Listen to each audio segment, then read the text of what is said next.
je peux bien te parler. Écoute-moi. Si tu m'écoutes, c'est que tu as envie d'entendre ce que j'aimerais te dire. C'est que tu as envie de m'écouter et de comprendre là où je vais t'amener.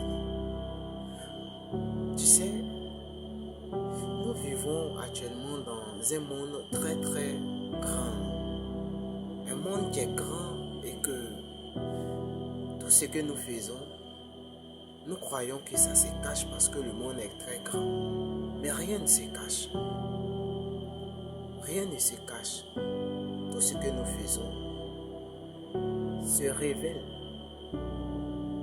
Et ça finit par voir le monde et que tout le monde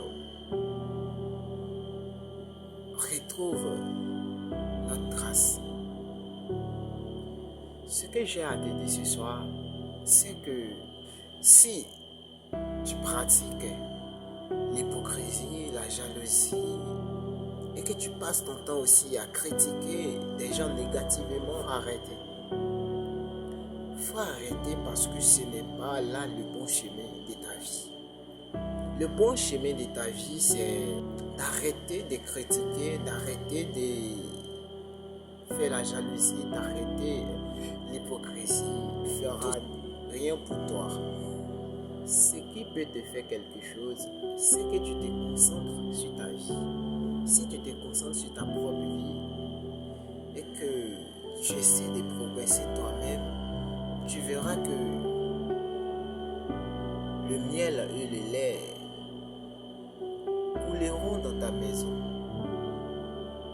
et que tu verras que le ciel t'apporte des merveilles dans ta maison. Si tu veux que le Seigneur manifeste sa grâce sur ta vie, il faut faire les choses selon la justice.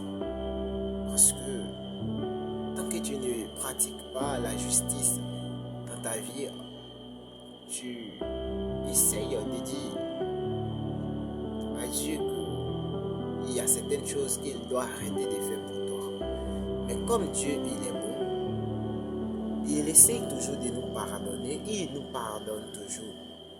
C'est pourquoi, si tu fais des mauvaises choses aujourd'hui, tu dois d'abord demander pardon à Dieu et il te remettra encore sur ton bon chemin.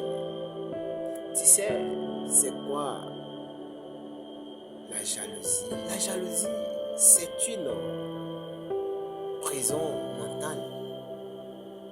La jalousie, c'est une prison mentale.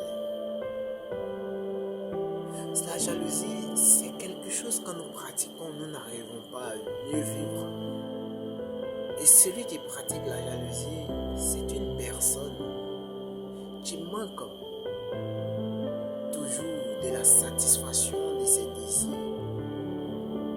Et quand tu manques de la satisfaction de tes désirs, c'est que tu n'as pas compris la parole de Dieu.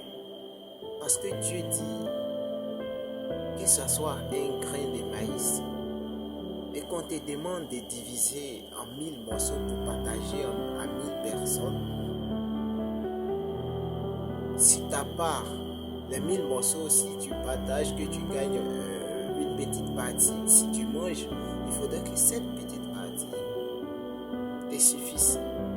Et si toi, ça ne te suffit pas et que tu désires encore arracher ce qu'on t'a demandé de partager, c'est que tu n'as pas respecté la parole de Dieu et tu ne vis pas selon la parole de Dieu.